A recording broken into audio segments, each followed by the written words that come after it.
Mas muitas vezes nós sabemos que a equidade nos faz sair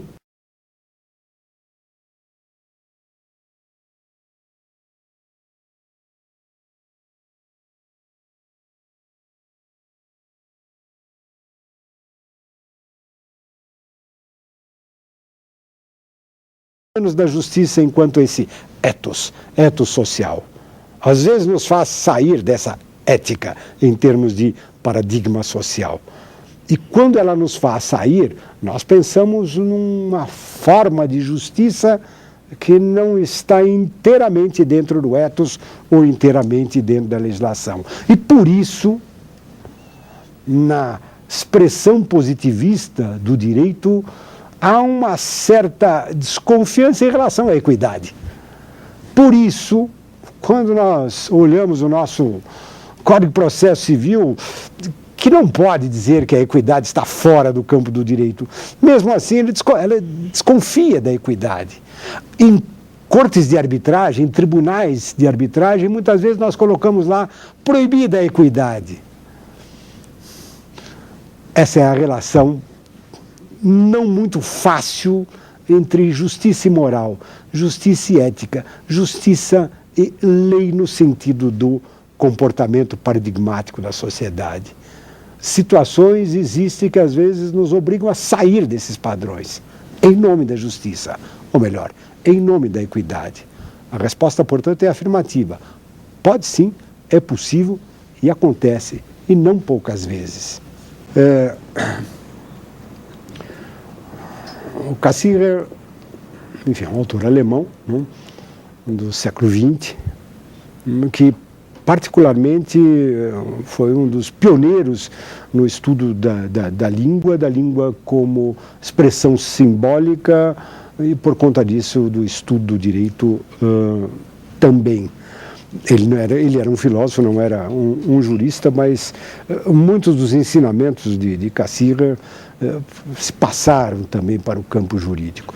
A pergunta, na verdade, é instigante nesse sentido. O direito é uma forma simbólica?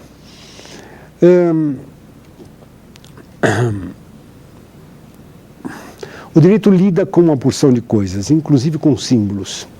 Não só com símbolos, não na linguagem, não do Cassirer, mas na linguagem moderna do estudo da simbólica, de modo geral, nós encontramos vários tipos de símbolos. Não? A balança, por exemplo, a espada são símbolos chamados ícones, não? Porque a figura lembra imediatamente aquilo que no que nós estamos pensando. Há uma chamada de atenção para a figura que nos leva a pensar no símbolo. O direito realmente está cheio de ícones, como está cheio de símbolos, pura e simplesmente. Num certo sentido, pode ser até uma coisa um pouco forte e nos deixar em dúvida a respeito do direito, quando nós pensamos que, a começar da própria expressão direito, não, nós estamos trabalhando com um símbolo. Na verdade, estamos trabalhando com uma metáfora. Há um interessante trabalho feito por um romanista português, Sebastião Cruz, da Universidade de Coimbra, em que ele foi atrás da origem da palavra direito. E com razão, afinal, direito é uma expressão que existe em português, existe em espanhol, derecho, italiano, diritto, francês, droit, são todas parentes, todas línguas neolatinas, e em latim a palavra é jus. Não tem nada a ver com direito. E ele fez a pergunta, de onde é que vem direito? A resposta é uma resposta curiosa, porque nos mostra quanto o direito tem as suas raízes inseridas numa simbólica.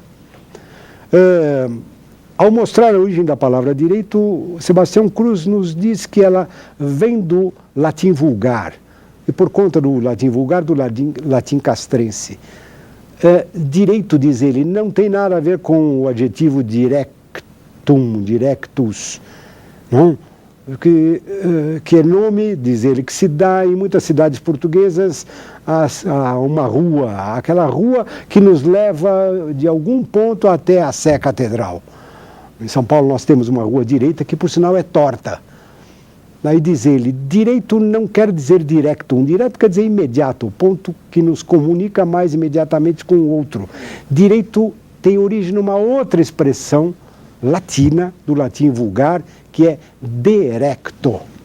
E derecto significa reto de cima a baixo. De, integralmente, recto.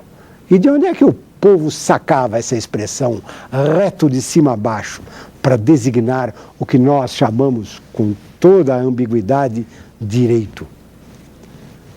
Da balança da deusa romana, que, aliás, ao contrário da deusa grega, era uma balança que tinha no meio aquilo que nós chamamos de fiel. A balança romana era tão importante para os romanos que ela tinha um fiel, para que se visse exatamente o ponto do equilíbrio. E quando o fiel da balança estava reto de cima a baixo, dizia o povo, de recto. Isto é, está reto de cima a baixo, a justiça foi feita. A nossa palavra fundamental, que designa o estudo, a disciplina, a profissão e tudo mais, vem de uma simbologia. O direito está carregado dessas simbologias. Ele não é inteiramente simbólico, porque a espada, que é um símbolo, muitas vezes também é ação e é ousada e vem na nossa cabeça. Isso não é simbólico.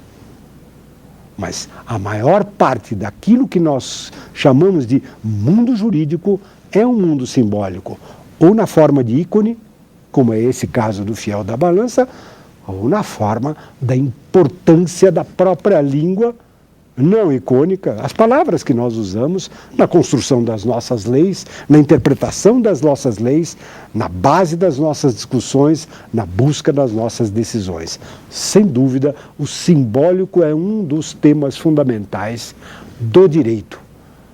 Deveria ser para aquele que estuda o direito. Infelizmente, nós não o fazemos porque estamos mais preocupados com tomadas de decisão do que propriamente com perguntas, como foi dito há pouco, zetéticas, especulativas. Mas vale a pena fazê-las também.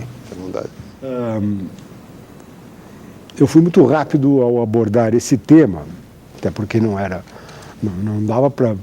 Era apenas uma pergunta, por que estudar filosofia do direito? E não um curso de filosofia do direito. Mas a pergunta é perfeitamente pertinente. Quando nós pensamos na retribuição, e na retribuição está um fenômeno importante para nós entendermos o direito e a justiça, a questão dos suplícios, por isso é importante, nós poderíamos fazer uma ligeira observação que talvez lance alguma luz sobre o problema da vingança e sua relação com o direito e com a justiça. Por outro lado, a bondade, a solidariedade, em relação também com o direito e com a justiça. O ser humano tem alguma característica que os antropólogos, os etnólogos, os etólogos dizem que faz parte da nossa humanidade, isto é, daquilo que nos caracteriza como seres humanos. Provavelmente isso vem sendo repetido, essa característica fundamental que nos faz humanos, e nesse sentido diferentes dos outros animais, é a língua. Nós falamos. Existem especulações sobre se os animais também falam, os golfinhos, etc. Mas do modo como nós desenvolvemos a fala, seguramente nós estamos diante de um bicho diferente dos outros. E porque falamos, nós discutimos, e porque discutimos, nós negociamos. E porque nós negociamos, nós nos tratamos em relações horizontais, de conversa, de busca de posições assemelhadas e encontro de posições que permitam resolver as nossas pendências no plano da língua. Talvez nós estejamos diante de um dos universais humanos mais conhecidos. O ser humano é um ser que fala. Mas nós somos também animais. O Darwin não estava equivocado. E toda a ciência nos mostra isso. Em algum momento nós fomos primatas. Disso parece que não há dúvida.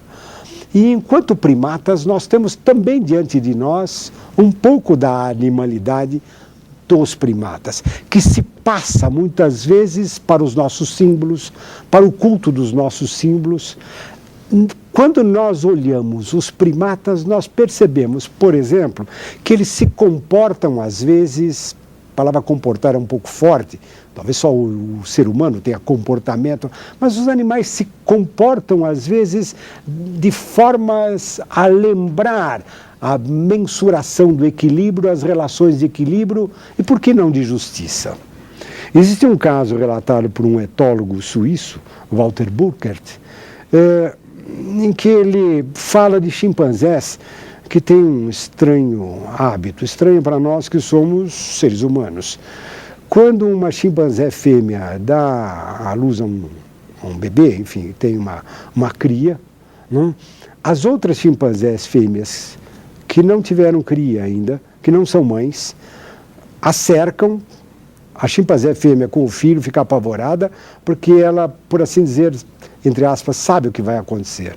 As outras avançam, agarram o bebê, arrancam da mão da mãe, não, despedaçam o bebê e devoram o bebê. Para quem olha, assim, comportamento animal, que coisa mais bruta. No entanto, os etólogos, analisando isso, dizem que ali existe uma busca, não de equilíbrio, palavra que vem de librium, que vem de liber, balança, mas que pode ser chamada, na linguagem deles, dos etólogos, de homeostase, que é uma espécie de equilíbrio. E procurado de uma forma muito curiosa pelas chimpanzés fêmeas, as outras que não têm um filhote. Não? Se ela tem e nós não temos, ela não vai ter também. E arrancam e devoram o filhote dela. Buscam uma homeostase, ninguém tem. Às vezes nós temos comportamentos assim, mais homeostáticos do que de equilíbrio. Esse lado animal existe. E assim como no animal não há propriamente equilíbrio, porque a homeostase não é obtida por mensuração, é impossível imaginar alguma coisa que possa ser chamada de medida da reação das chimpanzés fêmeas em relação a que se tornou mãe. Quer dizer, devorar o filhote não nos dá nenhuma medida. Pois bem, o ser humano, que também tem o seu lado animal, tem reações desse tipo. Reações em que a mensuração não pode ser um elemento da retribuição. Ou pelo menos nós não conseguimos perceber isso. A vingança é um deles. A gente sabe que a vingança e as expressões que costumam acompanhar a noção de vingança, beber o sangue do adversário. O que quer dizer isso, beber o sangue do adversário? Parece que a gente está pensando nas chimpanzés fêmeas, devorando o filhote da outra. Beber sangue do adversário. Não? Essas expressões que acompanham a ideia de vingança mostram talvez na natureza humana um pouco do seu lado animal, que aparecem em atitudes homeostáticas. Por exemplo, quando ele exerce poder. E por isso as preocupações do ser humano, quando olha o poder, de encontrar limites. E por isso talvez um certo desespero dos autores do século XVIII em dizer, olha, o poder só encontra um limite, outro poder. Daí a ideia da tripartição. Tudo isso são fórmulas simbólicas de linguagem, tipicamente humanas, para lidar talvez com o nosso lado animal, que, não obstante, é muito forte e está presente até nas nossas discussões de justiça.